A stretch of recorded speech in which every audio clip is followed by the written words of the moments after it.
keep myself awake.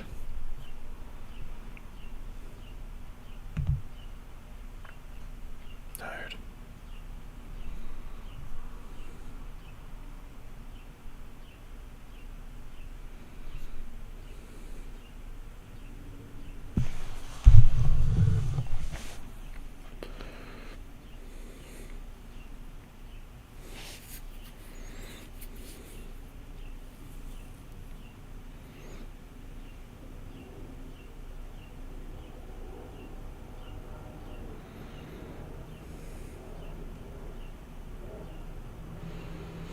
Induction. Wonder what that one's about.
Well, guess better read about love.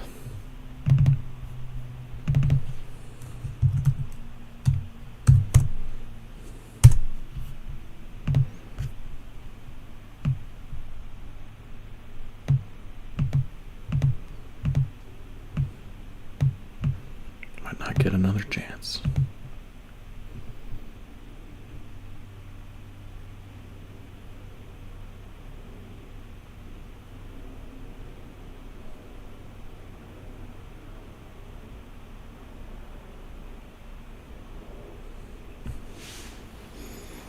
See how much of a poet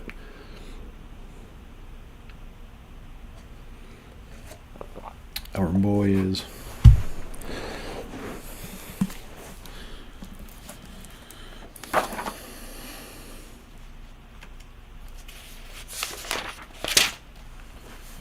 Chapter 50. Love. Introduction.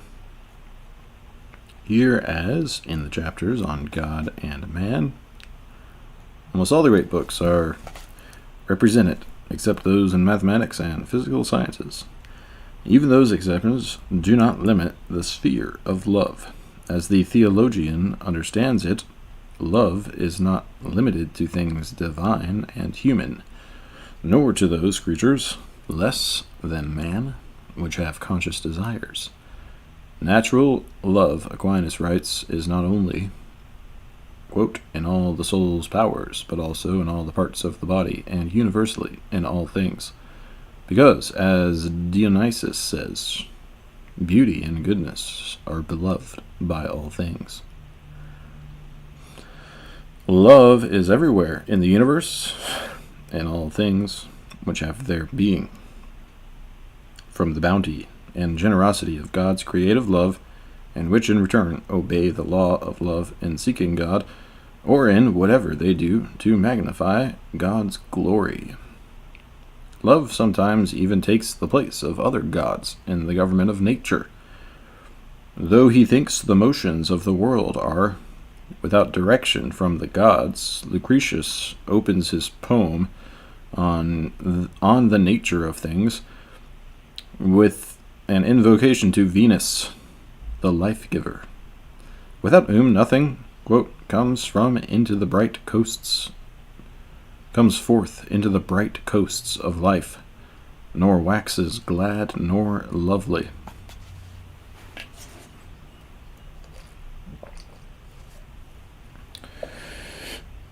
Nor is it only the poet who speaks metaphorically of love as the creative force which engenders things and renews them, or as the power which draws all things together into a unity of peace, preserving nature itself against the disruptive forces of war and hate.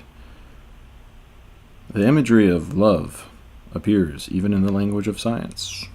The description of magnetic attraction and repulsion borrows some of its fundamental terms from the vocabulary of the passions. Gilbert, for example, refers, quote, to the love of the iron for the lodestone.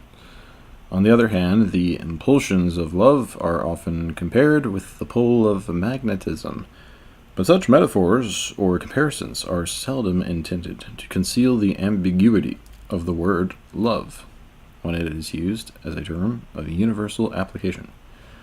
Romeo wants Juliet as the filings want the magnet, writes William James, and if no obstacles intervene, he moves toward her by a straight line as they. But Romeo and Juliet, if a wall be built between them, do not remain idiotically pressing their faces against its opposite sides, like iron filings separated from the magnet by a card. The love between man and woman makes all the great poems contemporaneous with each other and with ourselves. There is a sense in which each great love affair is unique, a world in itself incomparable, unconfined by space and time. That at least is the way it feels to the romantic lovers. But even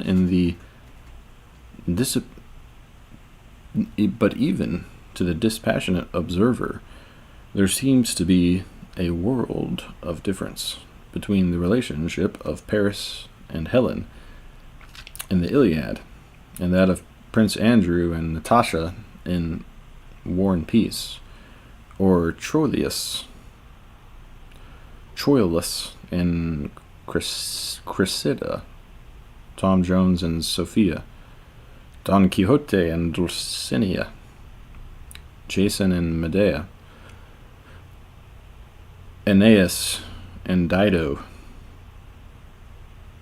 Othello and Desdemona, Dante and Beatrice, Hippolytus and Phaedra, Faust and Margaret, Henry V and Catherine, Paula and Francesca, Samson and Delilah, Antony and Cleopatra, Admetus and Alcestis, Orlando and Rosalind, Haman and Antigone, Odysseus and Penelope, and Adam and Eve. The analyst can make distinctions here. He can classify these loves as the conjugal and the illicit, the normal and the perverse, the sexual and the idyllic, the infantile and the adult, the romantic and the Christian. He can, in addition, group all these loves together, despite their apparent variety, and set them apart from still other categories of love, the friendships between human beings without regard to gender, the familial ties, parental, filial, fraternal, the love of a man for himself, for his fellow men, for his country, for God. All these other loves are no less than the love between man and woman, the materials of great poetry, even as they are omnipresent in every human life. The friendship of Achilles and Patroclus dominates the action of the Iliad even more, perhaps, than the passion of Paris for Helen. The love of Hamlet for his father, and in another mood for his mother, overshadows his evanescent tenderness for Ophelia. Prince Hal and Falstaff, Don Quixote and Sancho Panza, Pantagruel and Panurge, seem to be bound more closely by companionship than any of them is ever tied by Cupid's knot. The love of Cordelia for Lear surpasses, though it does not defeat, the lusts of Goneril and Regan. A vision of Rome effaces the image of Dido from the heart of Aeneas. Brutus lays down his life for Rome as readily as Antony gives up his life for Cleopatra. Richard III, aware that he wants love's majesty, implies that he cannot love anyone because he is unable to love himself. Why should, quote, I love myself, he asks, for any good that I myself have done unto myself. This element of self-love, which, in varying degrees, prompts the actions of Achilles, Odysseus, Oedipus, Macbeth, Faust, and Captain Ahab, finds its prototype in the almost infinite amour propre of Lucifer in Paradise Lost. This self-love, which in its extreme form the psychoanalyst calls, quote, narcissism, competes with every other love in human life. Sometimes it qualifies these other loves when, for example, it enters into Pierre Bouzoukov's meditations about freeing his serfs and turns his sentiment of brotherly love into a piece of sentimentality which is never confirmed by action.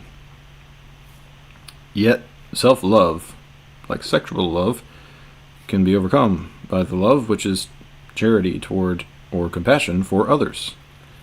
True self-love, according to Locke, necessarily leads to love of neighbor. And in Dante's view of the hierarchy of love, men ascend from loving their neighbors as themselves to loving God. Through the love he bears, Virgil and Beatrice, for the goodness they represent, Dante mounts to the highest heaven where he is given the good itself. Where he is given the good itself to love. The panorama of human love is not confined to the great works of poetry or fiction. The same drama, which the same types of plot and character, the same lines of action, the same complications and catastrophes, appears in the great works of history and biography. The stories of love told by Herodotus, Thucydides, Plutarch, Tacitus, and Gibbon run the same gamut of the passions, the affections, the tender feeling, and the sacrificial devotion in the attachments of the great figures of history. Here the loves of a few men move the lives of many. History itself seems to turn in one direction rather than another, with the turning of an emperor's heart. Historic institutions seem to draw their strength from the ardor of a single patriot's zeal and the invincible sacrifices of the martyrs, whether to the cause of church or state, seem to perpetuate from love what neither might of arms nor skill of mind, what neither might of arms nor skill of mind could long sustain. History's blackest as well as brightest pages tell of the lengths to which men have gone for their love's sake, and as often as not the story of the inner turbulence lies half untold between the lines which relate the consequences and acts of violence or heroism. Still other of the great books deal with love's exhibition of its power. A few of the early dialogues of Plato discuss love and friendship, but more of them dramatically set forth the love his disciples bear Socrates, and Socrates' love of wisdom and truth. Montaigne can be skeptical and detached in all matters. He can suspend judgment about everything and moderate every feeling by the balance of its opposite, except in the one case of his friendship with Etienne de la Boetie, where love asserts its claims above dispute and doubt. The princely examples with which Machiavelli documents his manual of worldly success are lovers of riches, fame, and power, that triad of seducers which alienates the affections of men for truth, beauty, and goodness. The whole of Pascal's meditations, insofar as they are addressed to himself, seems to express one thought, itself a feeling. The heart has its reasons, which the reason does not know. We feel it in 1,000 things. I say that the heart naturally loves the universal being, and also itself, according as it gives itself to them, and it hardens itself against one or the other of its will. You have rejected the one and kept the other. It is by reason. Is it by reason that you love yourself? In the Confessions of Augustine, the man who finally resolved the conflict of his love lets his memory dwell on the torment of their disorder, in order to repent each particular sin against the love of God. Quote, which was, "What was it that I delighted in," he writes, "but to love and be beloved?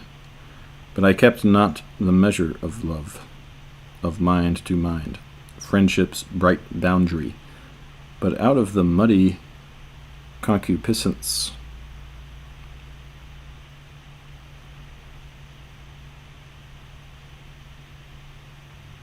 of the flesh, and the bubblings of youth, mists fumed up, which beclouded and overcast my heart, that I could not discern the clear brightness of love from the fog of lustfulness."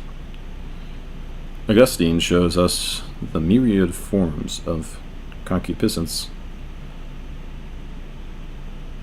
and avarice, and the lusting of the flesh and of the eyes, and in the self-love which is pride of person. In no other book, except perhaps the Bible, are so many loves arrayed against one another. Here in the life of one man, as tempestuous in passion as he was strong of will, their war and peace produce his bondage and his freedom, his anguish and his serenity. In the Bible, the history of mankind itself is told in terms of love, or rather the multiplicity of loves. Every love is here of God and mammon, perverse and pure, the idolatry and vanity of love misplaced, every unnatural lust, every ecstasy of the spirit, every tie of friendship and fraternity, and all the hates which love engenders. These books of poetry and history, of meditation, confession, and revelation teach us the facts of love, even when they do not go beyond that to definition and doctrine. Before we turn to the theory of love as it is expounded by the philosophers and theologians, or to the psychological analysis of love, we may find it useful to summarize the facts of which any theory must take account. And on the level of the facts, we also meet the inescapable problems which underlie the theoretical issues formed by conflicting analyses. First and foremost seems to be the fact of the plurality of loves. There are many different kinds of love, different in object, different in tendency and expression, and as they occur in the individual life, they raise the problem of unity and order. Does one love swallow up or subordinate all the others? Can more than one love rule the heart?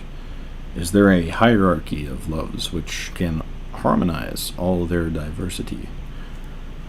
These are the questions with which the most comprehensive theories of love find it necessary to begin.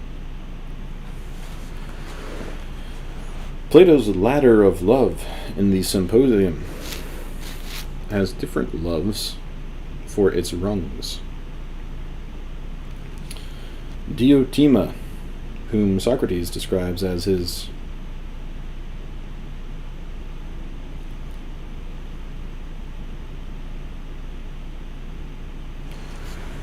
instructress in the art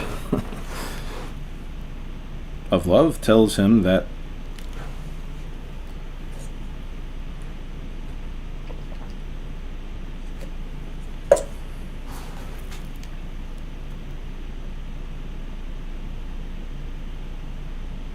if a youth begins by loving a visibly beautiful form, he will soon of himself perceive that the beauty of one form is akin to the beauty of another, and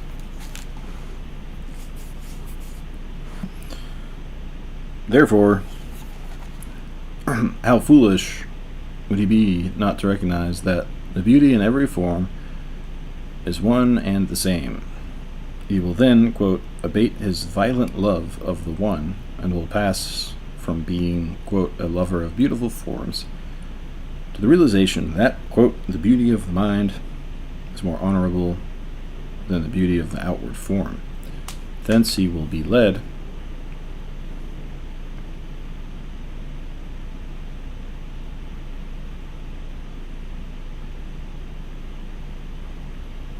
to love, quote, the beauty of laws and institutions, and after laws and institutions he will go on to the sciences that he may see their beauty.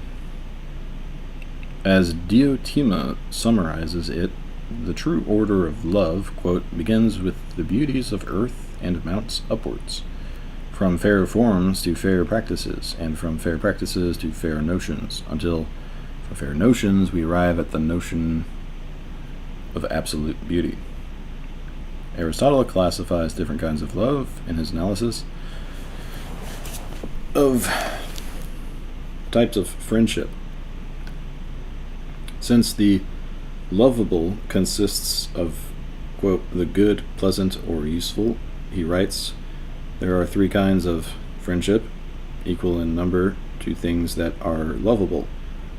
For with respect to each there is a mutual and recognized love, and those who love each other wish well to each other in that respect in which they love one another.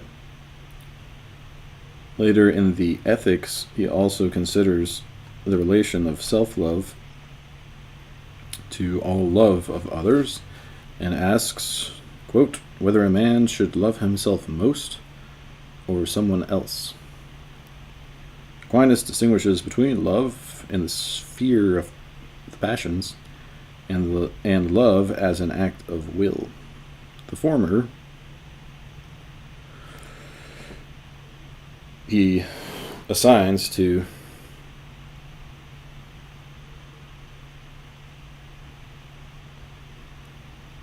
what he calls the concupiscible faculty, or the sensitive appetites, the latter to the, quote, rational or intellectual appetite. The other basic distinction which Aquinas makes is that between love as a natural tendency and as a supernatural habit. Natural love is that, quote, whereby things seek what is suitable to them according to their nature. When love exceeds the inclinations of nature, it does so by some habitual form, superadded to the natural power, and this habit of love is the virtue of charity. Freud's theory places the origin of love in the sexual instincts, and so for him, the many varieties of love are simply the forms which love takes as the libido fixes upon various objects. What?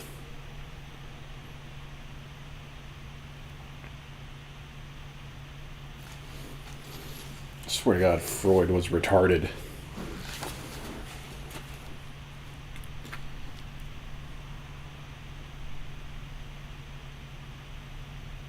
The nucleus of what we mean by love, he writes, naturally consists in sexual love with sexual union as its aim, because we're all just dumb animals. We do not separate from this, he goes on to say, on the one hand, self-love, and on the other, love for parents and children, friendship, and love for humanity in general, and also devotion to concrete objects and abstract ideas. All these tendencies are an expression of the same instinctive activities. They differ from sexual love only because they are diverted from its aim, or are prevented from reaching it, though they always preserve enough of their original nature to keep their identity recognizable. Sexual love undergoes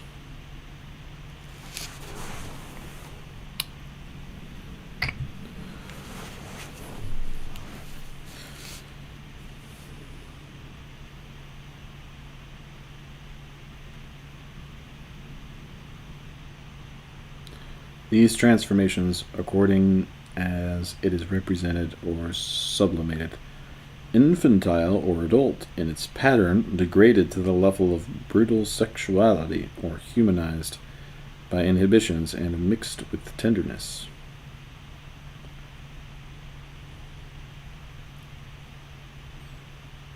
I don't think they should have included Freud in the great books. Yeah, he's giving a different take on all the ideas, but all of his takes are awful.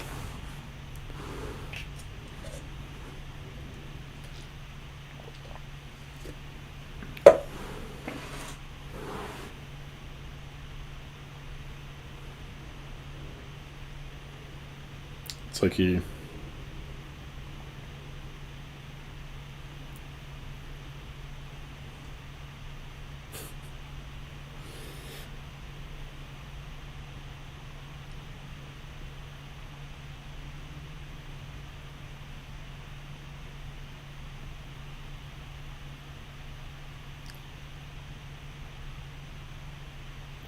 the arrogance that he has, thinking he can explain the love that moved great people in history to do the things they did as a just like a scientific, in a something he could prove in a lab.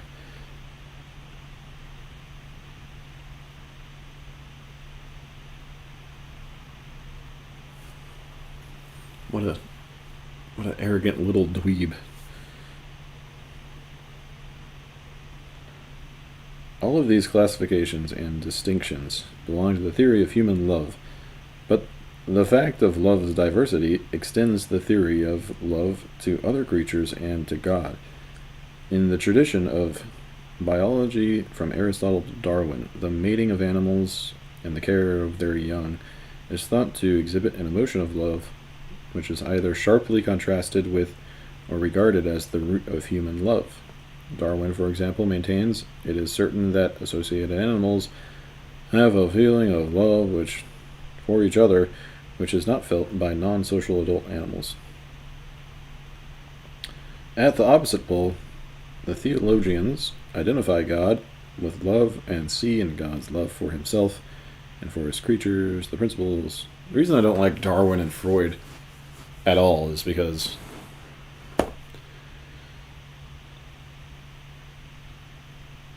they represent the type of person, in my opinion, that believes there's some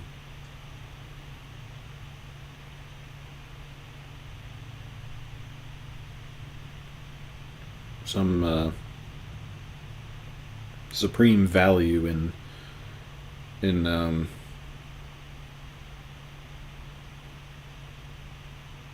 whether or not something's true or false, or fact or opinion.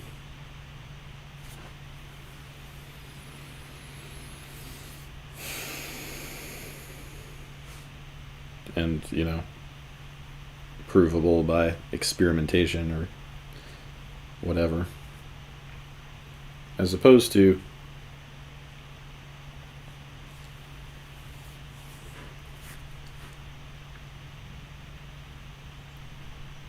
somebody that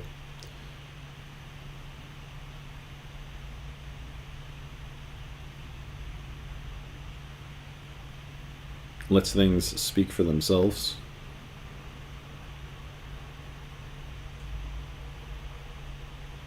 Without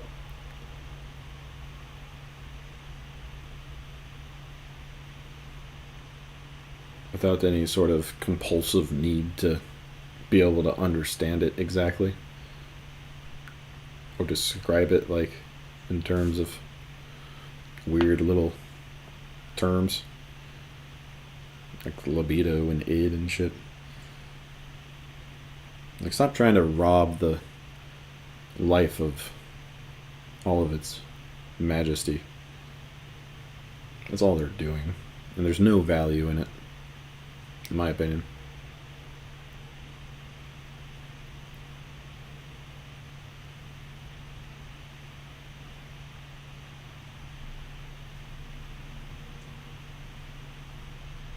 Even if there's some scientific use in their discoveries.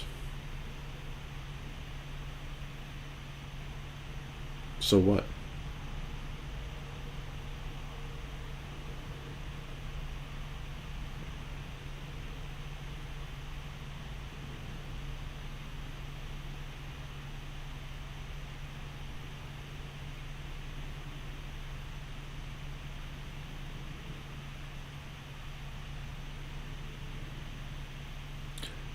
At the opposite pole, the theologians identify God with love and see in God's love for himself and for his creatures the principles not only of creation and of providence and salvation, but also the measure of all other loves by which created things, and men especially, turn toward or away from God. Beloved, let us love one another, St. John writes. For love is of God, and every one that loveth born of God, and knoweth God. Period. He that loveth not knoweth not God. For God is love. In this was manifested the love of God toward us, because that God sent his only begotten Son into the world, that he might live through him.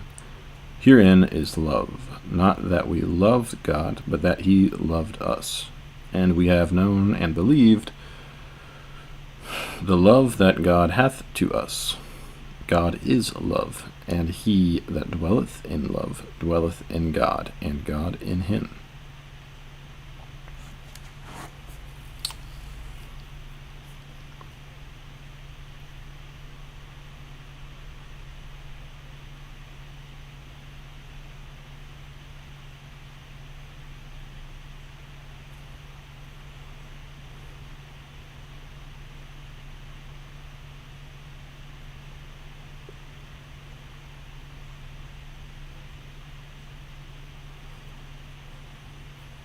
In the moral universe of the Divine Comedy, heaven is the realm of love, quote, pure light. Beatrice says, quote, light, intellectual, full of love, love of true good, full of joy, joy which transcends every sweetness. Their courtesy prevails among the blessed, and charity alone of the theological virtues remains. The beatitude of those who see God dispenses with faith and hope, but the vision of God is inseparable from the fruition of love. The good, which is the object of the will, Dante writes, is all collected in it, and outside of it, that is defective, which is perfect there. Desire and will are, quote, revolved like a wheel which is moved evenly by the love which moves the sun and the other stars. Hell is made by the absence of God's love, the punishment of those who on earth loved other things more than God.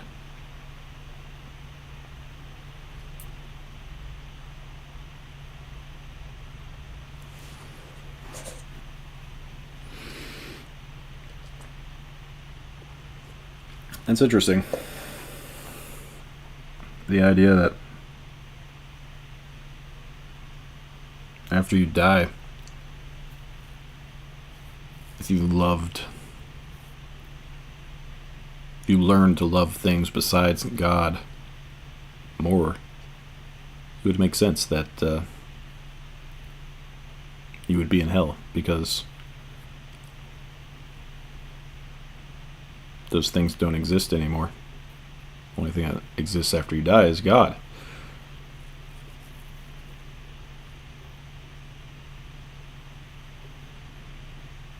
There is a second fact about love to which poetry and history bear testimony. Love frequently turns into its opposite, hate.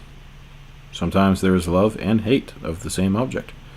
Sometimes love inspires hate, as it occasions jealousy of the things which threaten it. Anger and fear, too, follow in the wake of love. Love seems to be the primal passion, generating all the others according to the oppositions of pleasure and pain, and by relations of cause and effect. Yet not all the analysts of love as a passion seem to agree upon this point, or at least they do not give the fact the same weight in their theories. Hobbes, for example, gives primacy to fear, and Spinoza to desire, joy, and sorrow. Spinoza defines love as, quote, joy with the accompanying idea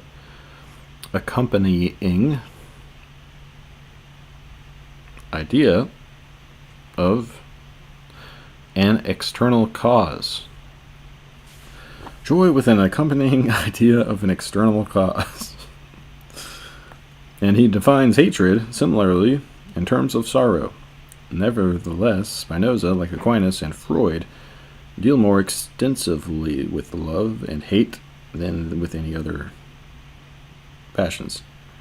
He, like them, observes how their fundamental opposition runs through the whole emotional life of man, but he does not, like Aquinas, regard love as the root of all the other passions, treating the combination of love and hate toward the same object as mere vacillation of the mind. He does not, like Freud, develop an elaborate theory of emotional ambivalence, which tries to explain why the deepest affections of men are usually mixtures of love and hate.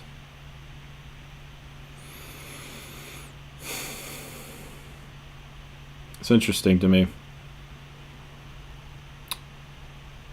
I can see how a civilization can become so advanced in their technology and the powers that come with it. Meanwhile, drifting further and further away from actual wisdom. Strange how there's like a difference between those things, at least in my mind.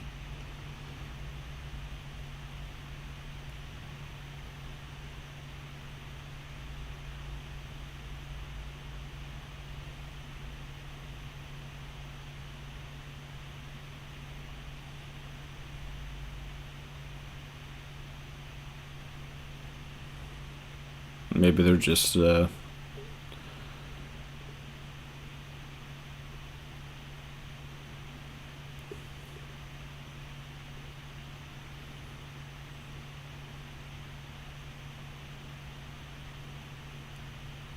like Christ, for example. If you believe that Christ was like a supernatural, like,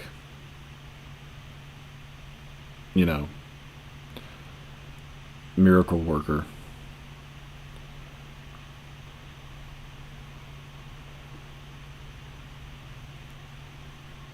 he demonstrated a mastery over the world that nobody with technology could ever hope to achieve through the use of technology. No being.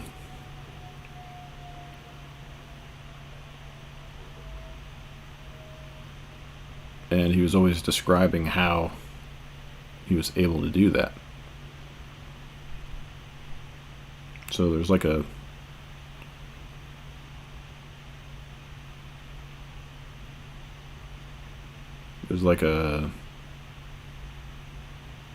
different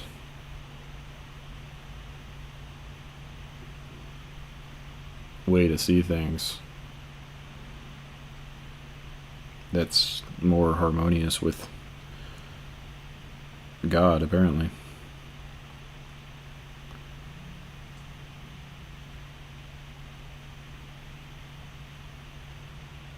At least that's what I've come to believe.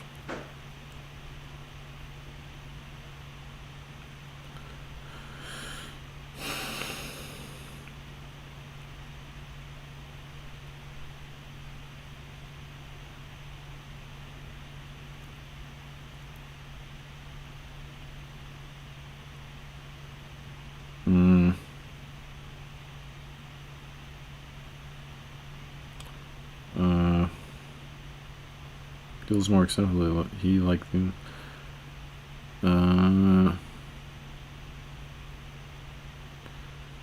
He like them observes their fundamental opposition runs through the whole emotional life of man, but he does not, like Aquinas, regard love as the root of all the other passions, treating the combination of love and hate toward the same object as a mere vacillation of the mind. He does not, like Freud, develop an elaborate theory of emotional ambivalence, which tries to explain why the deepest affections of men are usually mixtures of love and hate.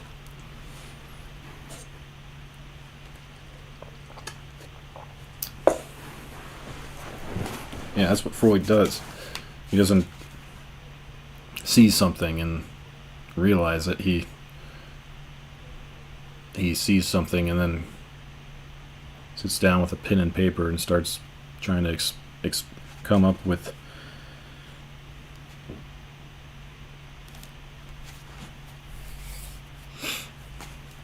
there's no revelation in any of his theories.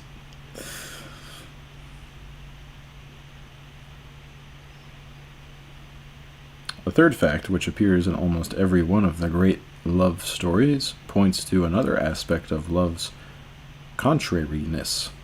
There seems to be no happiness more perfect than that which love confirms.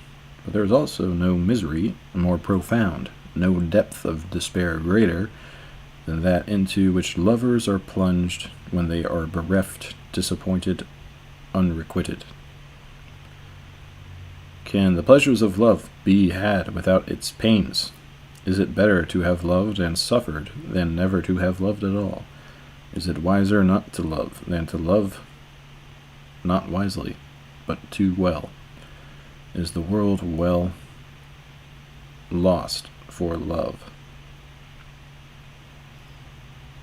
The world well lost for love.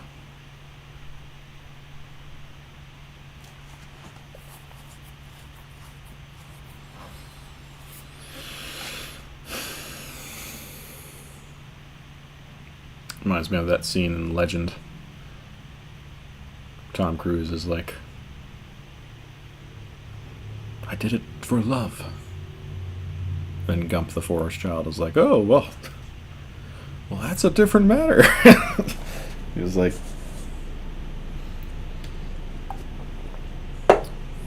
totally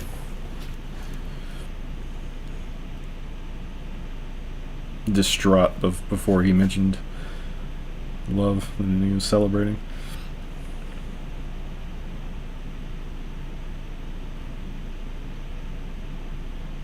These questions paraphrase these soliloquies of lovers in the great tragedies and comedies of love. For every praise of love, there is in Shakespearean speech or sonnet an answering complaint. Quote, all creatures in the world through love exist, and lacking love, lack all that may persist. But, quote, thou blind fool, love, what dost thou to mine eyes, that they behold and see not what they see? Quote, the greater castle of the world is lost, says Antony to Cleopatra. We have kissed away kingdoms and provinces. But in Juliet's words to Romeo, quote, my bounty is as boundless as the sea, my love as deep. The more I give to thee, the more I have, for both are infinite. Love is all opposites, the only reality, the great illusion, the giver of life and its consumer, the benign goddess whose benefactions men beseech, and to such as Hippolytus or Dido, the dread Cyprian who wreaks havoc and devastation. She is a divinity to be feared when not propitiated. Her potions are poison, her darts are shafts of destruction. Love is itself an object of love and hate. Men fall in love with love and fight against it. Omnia vincit amor, Virgil writes. Love conquers all. In the dispassionate language of the moralist, the question is simply whether love is good or bad, a component of happiness or an obstacle thereto. How the question is answered depends upon the kind of love in question. The love which consists in the best type of friendship seems indispensable to the happy life, and more than that, to the fabric of any society, domestic or political. Such love, Aristotle writes, quote, is a virtue, or implies virtue, and is, besides, most necessary with a view to living. For without friends, no one would choose to live, though he had all other goods. Friendship seems, too, to hold states together, and lawgivers care more for it than for justice. When it is founded on virtue, it goes further than justice, for it binds men together through benevolence and generosity. When men are friends, Aristotle says, they have no need of justice.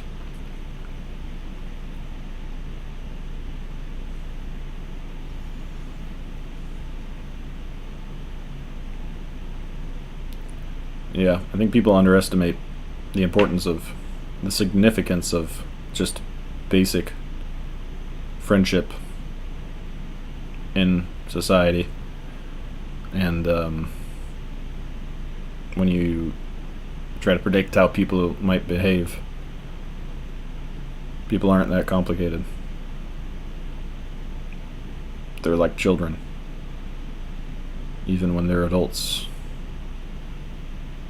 They don't want to disappoint their friends. And they want, to help and protect their friends.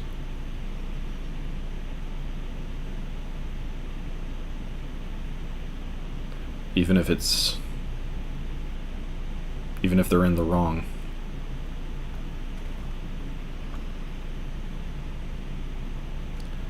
But Aristotle does not forget that there are other types of friendship, based on utility or pleasure seeking, rather than upon the mutual admiration of virtuous men. Here, as in the case of other passions,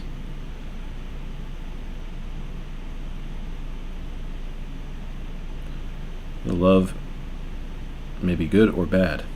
It is virtuous only when it is moderated by reason and restrained from violating the true order of goods, in conformity to which man's various loves should themselves be ordered. When the love in question is the passion of the sexual instinct, some moralists think that temperance is an inadequate restraint. Neither reason nor law is adequate to the task of subduing, or as Freud would say, of domesticating the beast. To the question Socrates asks whether life is harder towards the end, the old man Cephalus replies in the words of Sophocles when he was asked how love suits with age, quote, "I feel as if I had escaped from a mad and furious master."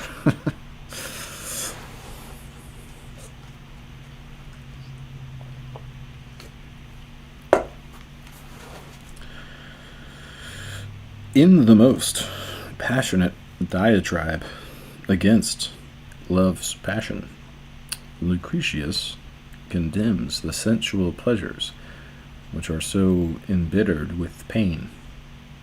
Venus should be entirely shunned, for once her darts have wounded men, the sore gains strength and festers by feeding, and day by day the madness grows and the misery becomes heavier. This is the one thing whereof the more and more we have, the more does our heart burn with the cursed desire. When the gathering desire is sated, the old frenzy is back upon them. Nor can they discover what device may conquer their disease.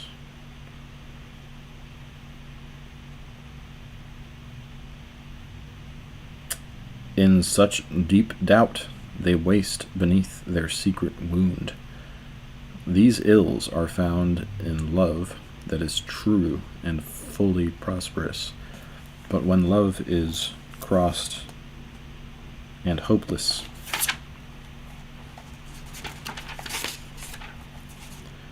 there are ills which you might detect with closed eyes, ills without number, so that it is better to be on the watch beforehand, even as I have taught you, and to be aware that you are not entrapped. For to avoid being drawn into the meshes of love is not so hard a task as when caught amid the toils to issue out and break through the strong bonds of Venus. In the doctrines of most moralists, however, the sexual passion calls for no special treatment, different from other appetites and passions, because it is more complex in its manifestations, perhaps, and more imperious in its urges. More effort on the part of reason may be required to regulate it, to direct or restrain it. Yet, no special principles of virtue or duty apply to sexual love. Even the religious vow of chastity is matched by the vow of poverty.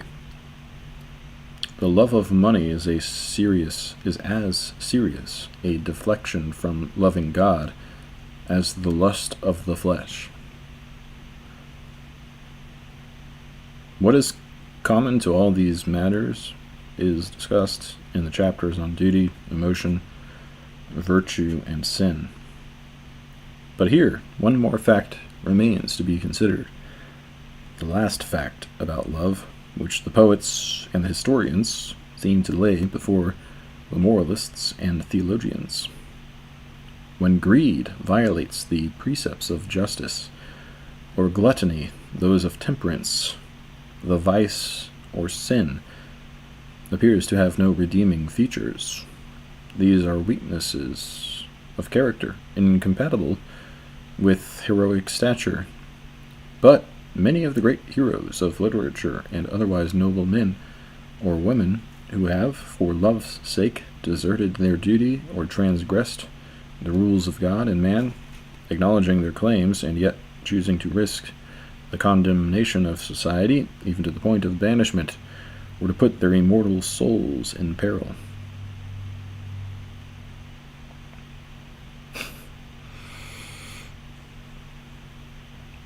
Legend. You risk your immortal soul. The fact seems to be that only love retains some honor when it defies morality, not that moralists excuse the illicit act, but that, in the opinion of mankind, as evidenced by its poetry at least, love has some privileged status. Its waywardness and even its madness are extenuated.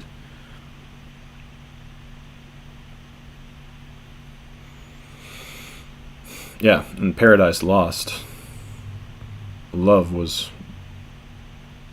his interpretation, the cause of the fall of man.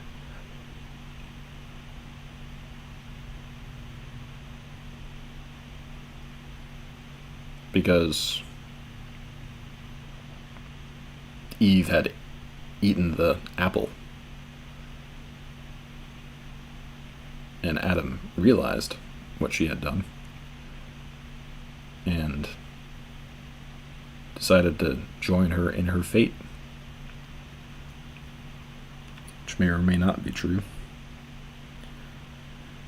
in a way.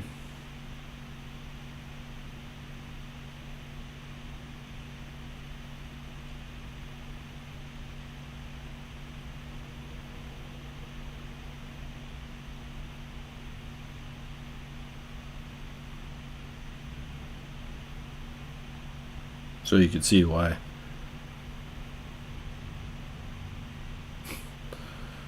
I mean, if love is all we have at this point,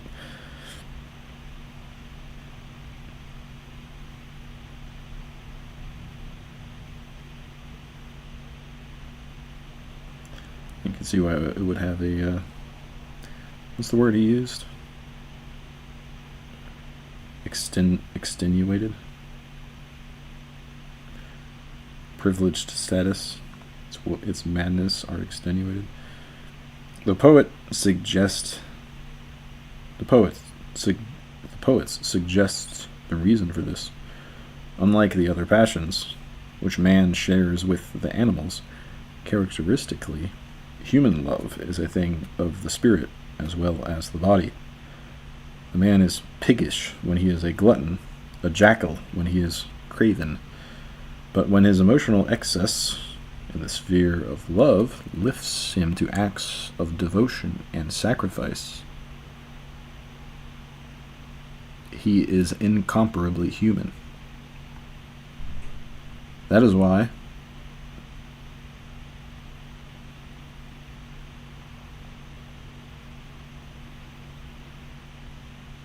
the great lovers, as the poets depict them, seem admirable in spite of their transgressions.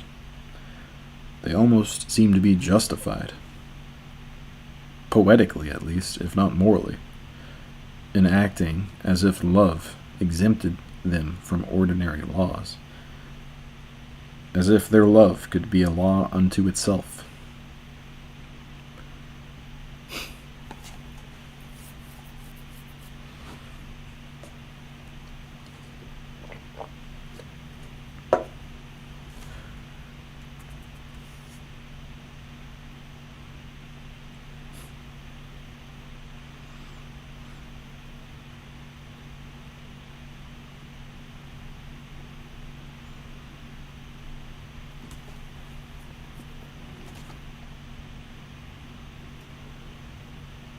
Who shall give a lover any law?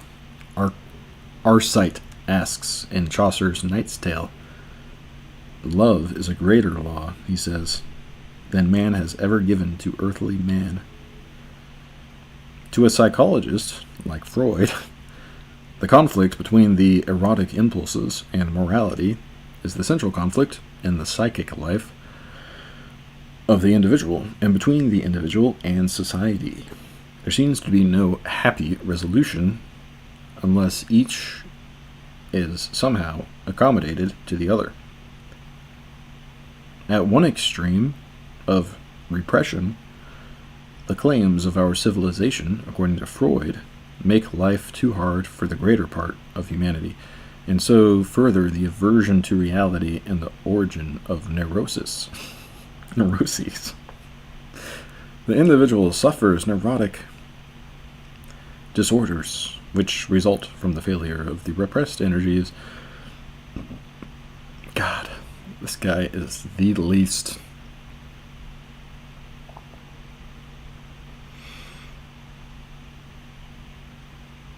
fucking fun. What's the word I'm looking for?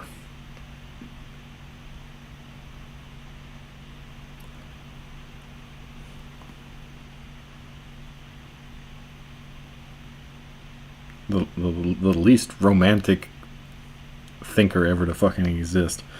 It wasn't. I guess he's a scientist, but he's intruding in the realm of the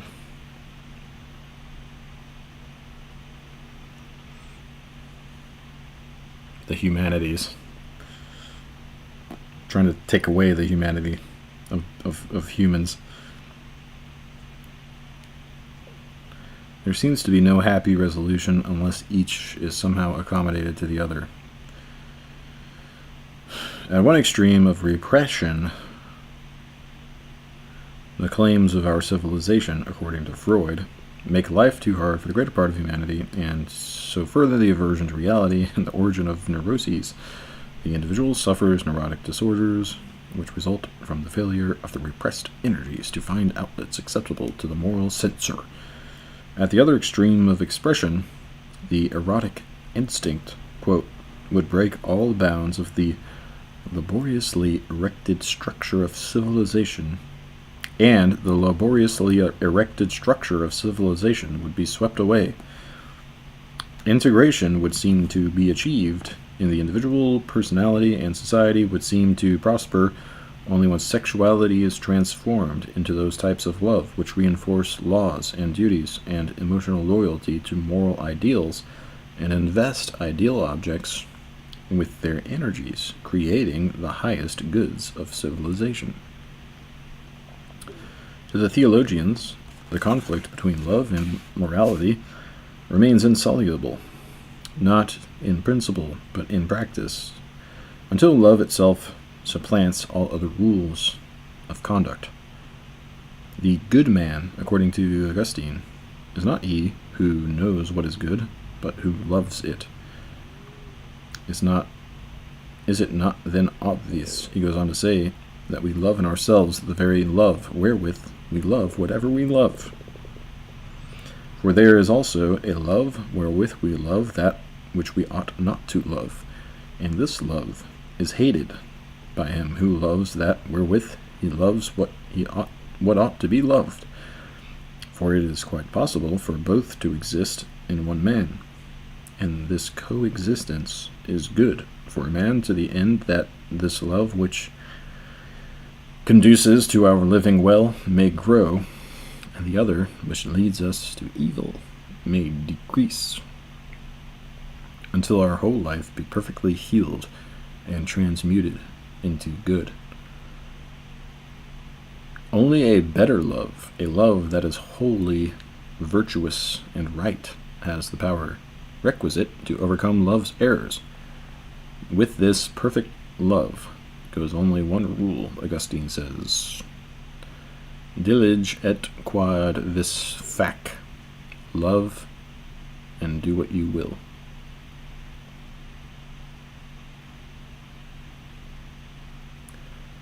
Love and do what you will. This perfect love, which alone deserves to be a law unto itself.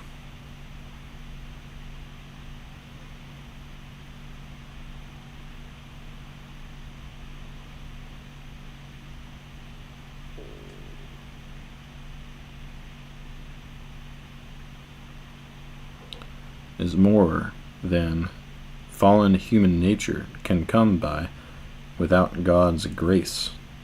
It is, according to Christian theology, a supernatural virtue of charity whereby men participate in God's love of himself and his creatures, loving God with their whole heart and soul and mind, and their neighbors as themselves. Period. On these two precepts of charity, according to the teaching of Christ, quote, depends the whole law and the prophets.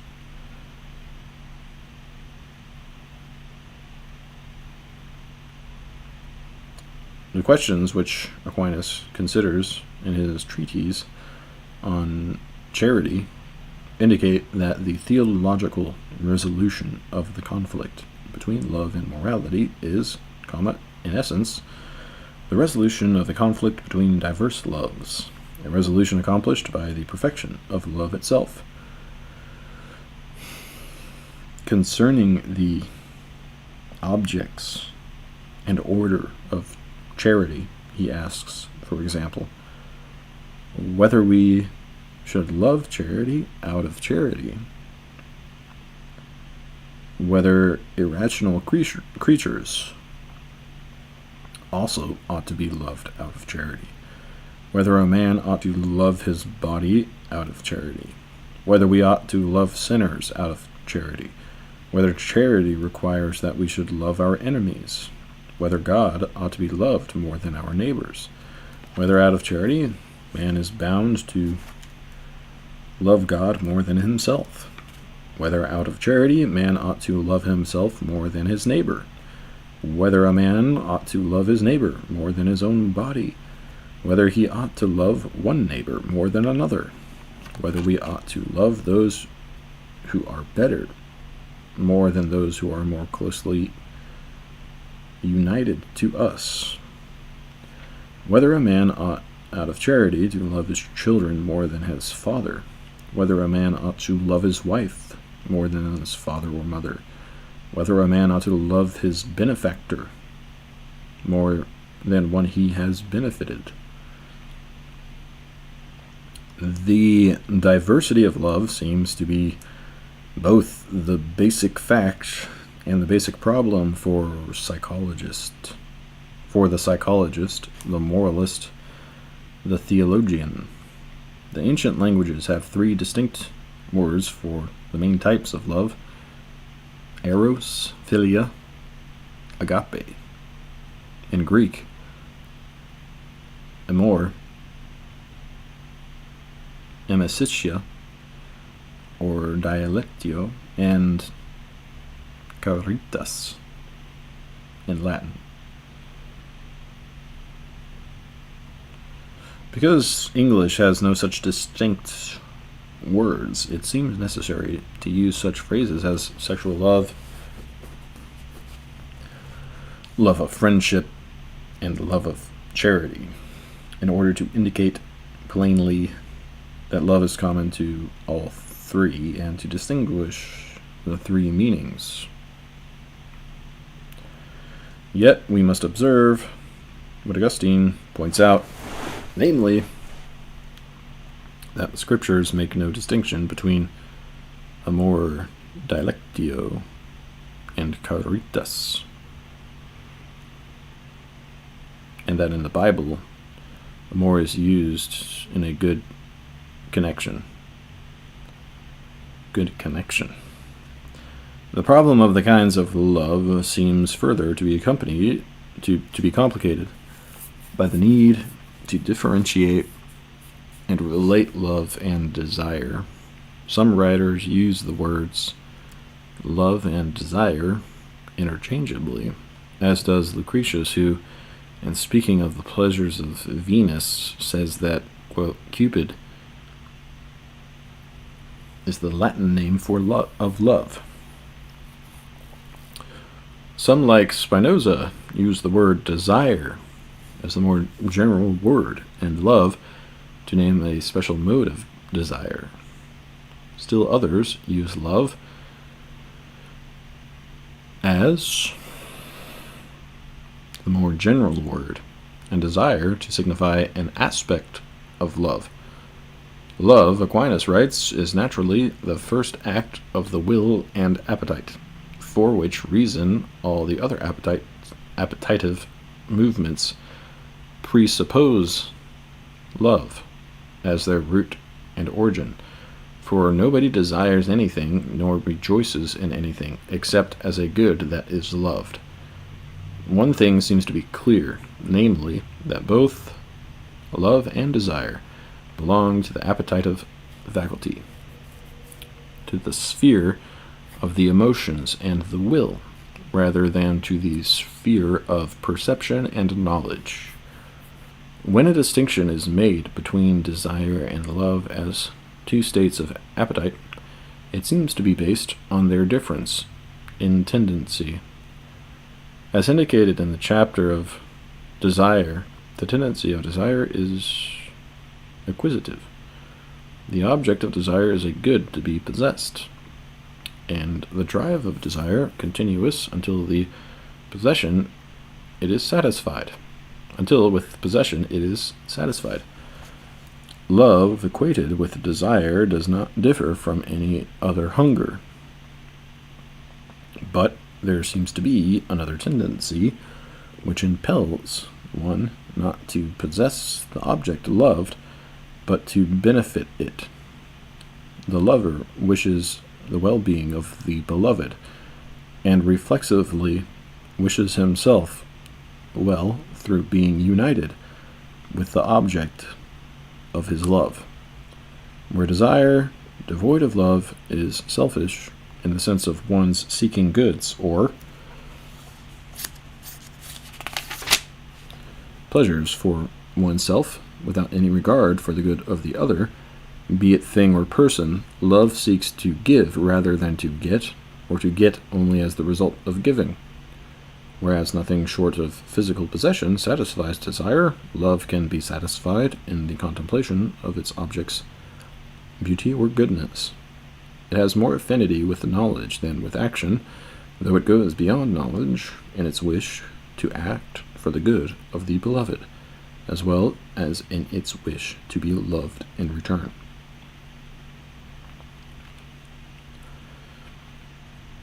Those who distinguish love and desire in such terms usually repeat the distinction in differentiating kinds of love. The difference between sexual love and the love which is pure friendship, for example, is said to rest on the predominance of selfish desires in the one, and the predominance of altruistic motives in the other. Sexual love is sometimes called a love of desire, to signify that it is a love born of desire, whereas in friendship, love is thought to precede desire and to determine its wishes. In contrast to the love of desire, the love of friendship makes few demands. In true friendship, wherein I am perfect, Montaigne declares, I more give myself to my friend than I endeavor to attract him to me. I am not only better pleased in doing him service than if he conferred a benefit upon me, but moreover had rather he should do himself good than me, and he most obliges me when he does so. And if absence be either more pleasant or convenient for him, it is also more acceptable to me than his presence. These two loves appear in most of the great analyses of love, though under different names. Concupiscent love and fraternal love, the friendship based on pleasure or utility, and the friendship based on virtue. Animal and human love, sexuality and tenderness. Sometimes they are assigned to different faculties. The love of desire to the sensitive appetite, or the sphere of instinct and emotion. The love of friendship to the will or faculty of intellectual desire, capable of what Spinoza calls the amor intellectualis Dei. the intellectual love of God. Sometimes the two kinds of love are thought able to exist in complete separation from one another, as well as in varying degrees of mixture, as in romantic and conjugal love. And sometimes the erotic or sexual component is thought to be present to some degree in all love. Though he asserts this, Freud does not hold the converse, that sexuality is always accompanied by the tenderness which characterizes human love. The opposite positions here seem to be correlated with opposed views of the relation of man to other animals, or with opposed theories of human nature, especially in regard to the relation of instinct and reason, the senses and the intellect, the emotions and the will.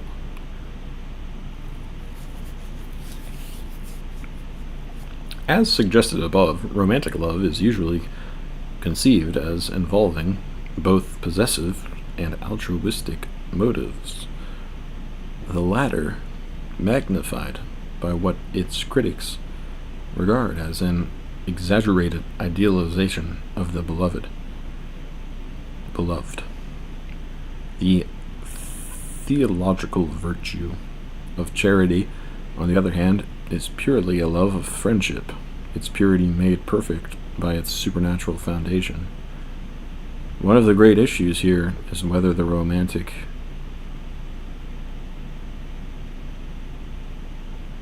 is compatible with the Christian conception of love, whether the adoration accorded a beloved human being does not amount to deification, as much as a violation of the precepts of charity as the pride of unbounded self-love. Which view is taken affects the conception of conjugal love and the relation of love in courtship to love in marriage.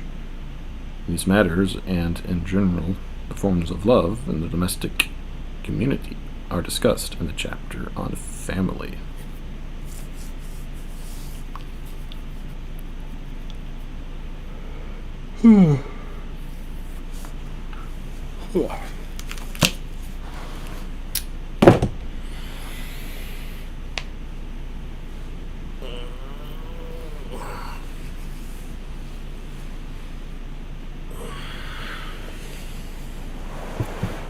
It's a good question.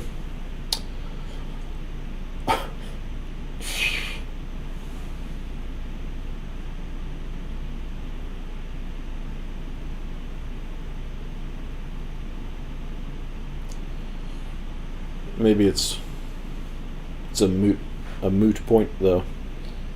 A moot question.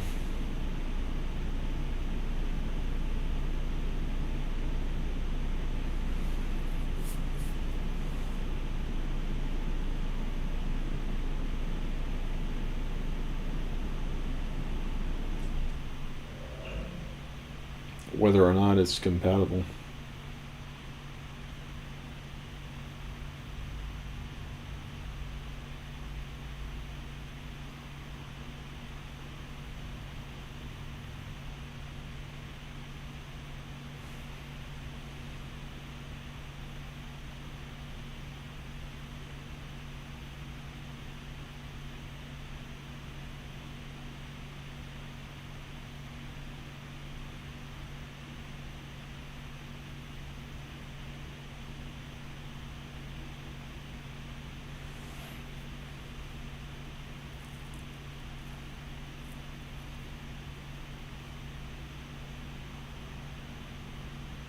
It's like anything else you might encounter in life.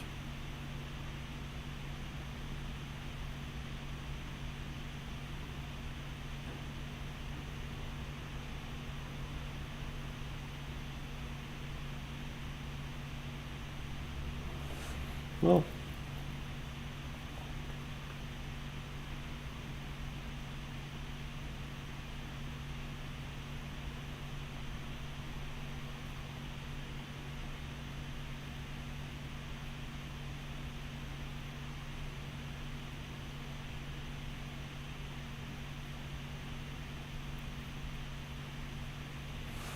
funny from the perspective of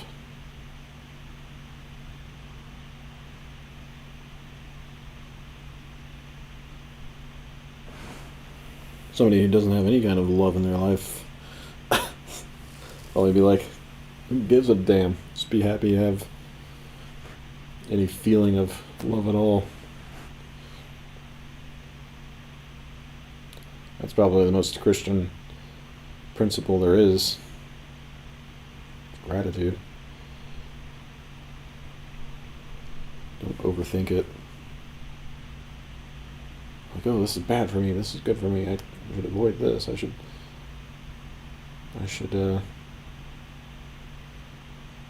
encourage this, I should discourage this in myself and in my decisions.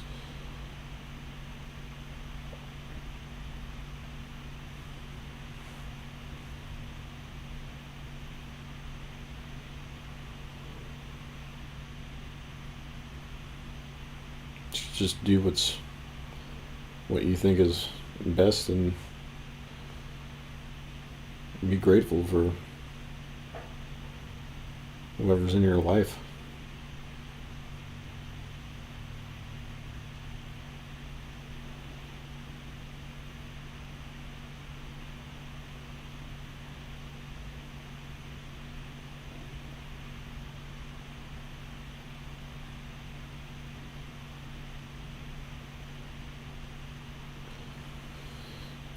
Not obsess over particularities.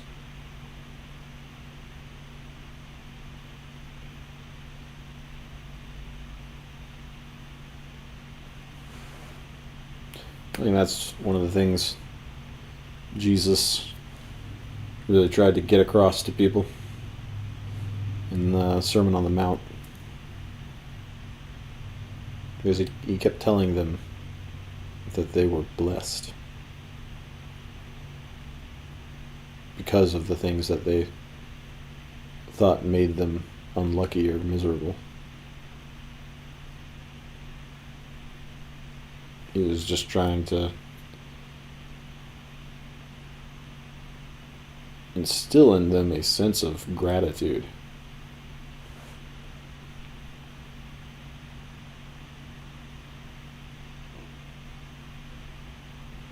For the way things are. Which I think is true. It would seem that the evils and the offenses of man are necessary for blessedness to exist. And that as long as you're not the one causing the offenses, you're lucky. Because, of course, he goes on to say that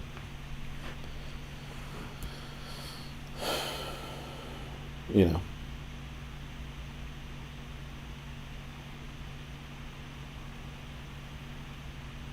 it sucks that these offenses must come, but woe unto them by whom they come.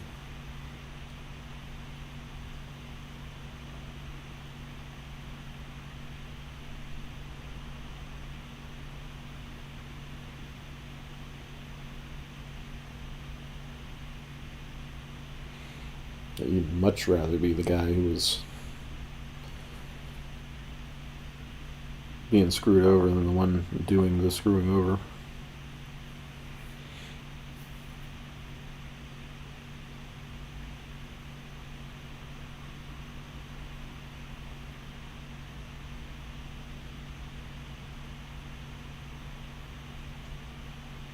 If you know what's best for you.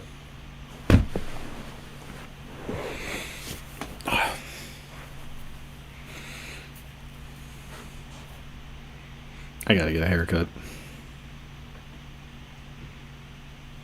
Shit is ridiculous. I'm not gonna be a fucking hair metal band frontman ever. Just got the damn hair.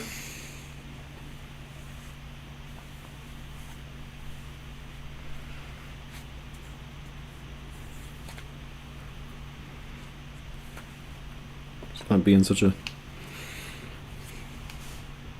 Although I don't know if I'd want to cut it short. Keep it like medium length. Like a nice mullet going. But you know, this is unreasonable. This is getting to Braveheart length.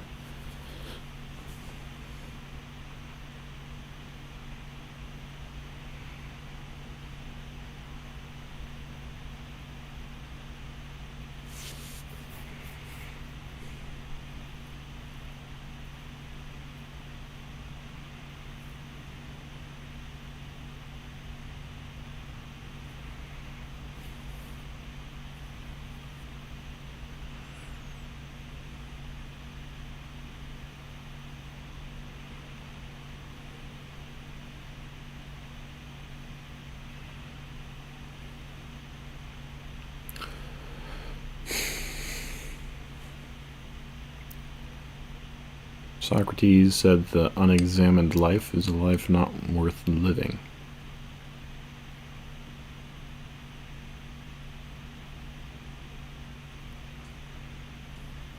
But do you really need to examine everything all the time?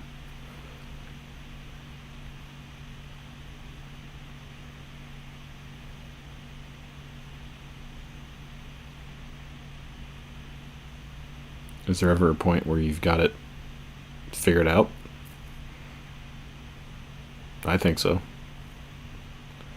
I think there's just a few simple things you need to believe in. And then you don't really need to keep questioning it.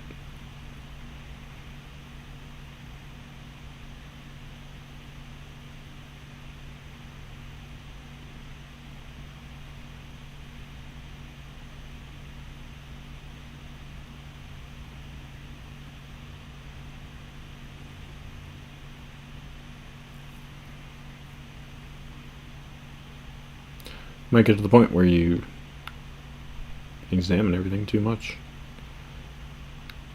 And you sort of lose track of just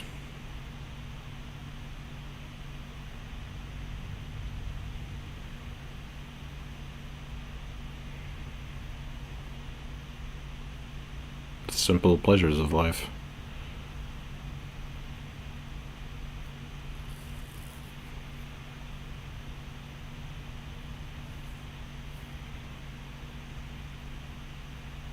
That's why I have found that religion is, at least the teachings of Christ for me, have been so useful to me.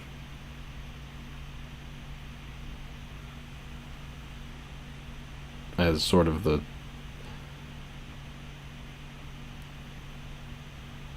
last word on everything. So I don't have to think about it. I've just chosen to believe in his dogma.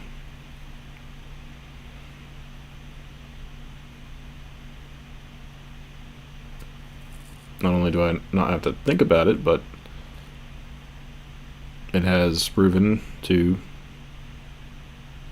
be true to me because of the peace of mind that it gives you, the mental health, mental spiritual health that it allows you to enjoy. So that to me is all the proof I need of the validity of his teachings.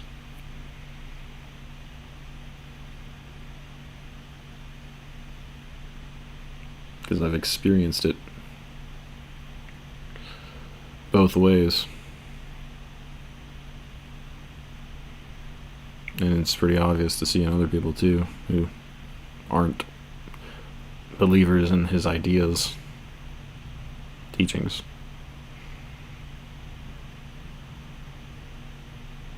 Whether or not they've ever even heard them.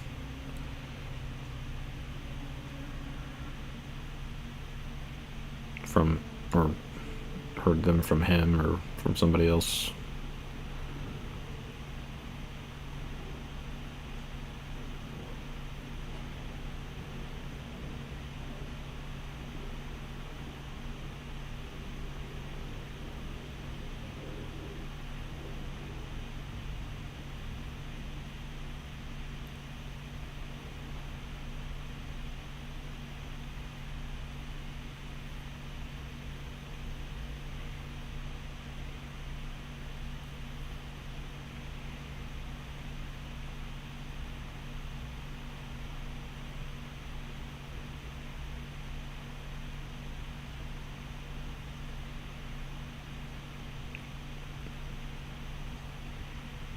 And it's not about doing certain rites or certain rituals or whatever. Going to church, saying prayers, wearing jewelry.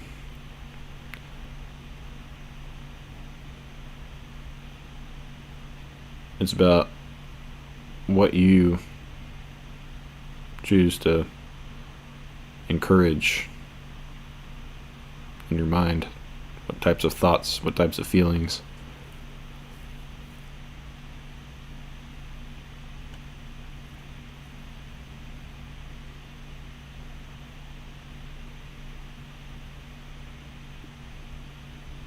And what you discourage types of thoughts and feelings in your mind.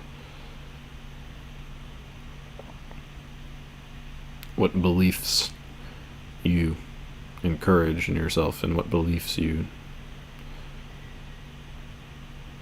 types of beliefs that you like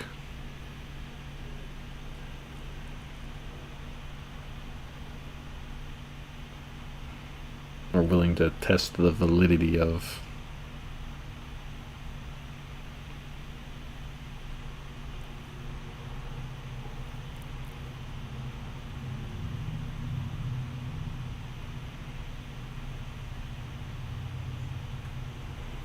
What do you go after in your life? What do you believe is worth going after in your life? What do you focus your thoughts on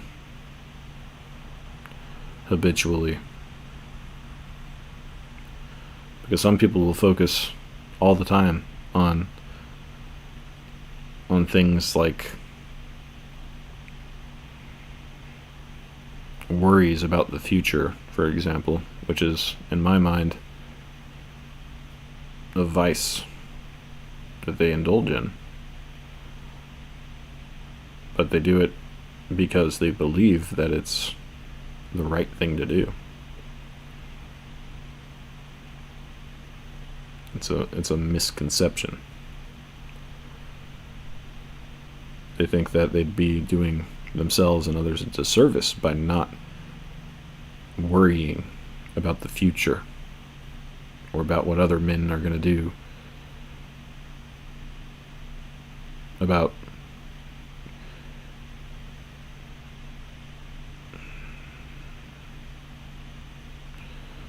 directly resisting evil.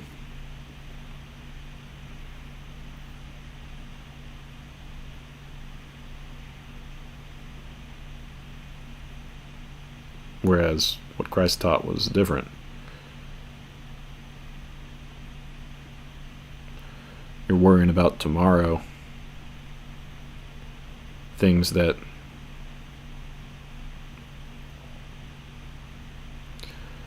when you're already fucking up today. We're already fucking up today, and you're thinking about what you're going to do tomorrow when something happens that might not ever even happen. Meanwhile, you're neglecting the present.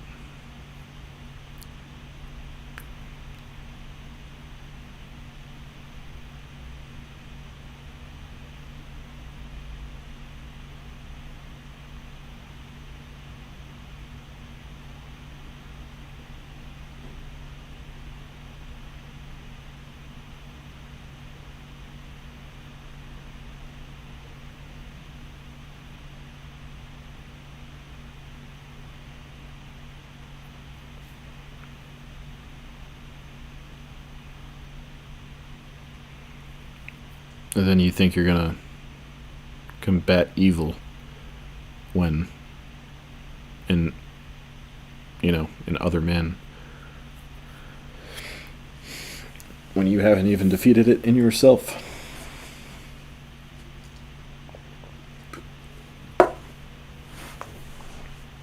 Those are the main teachings that I think are life-changing if you adopt them.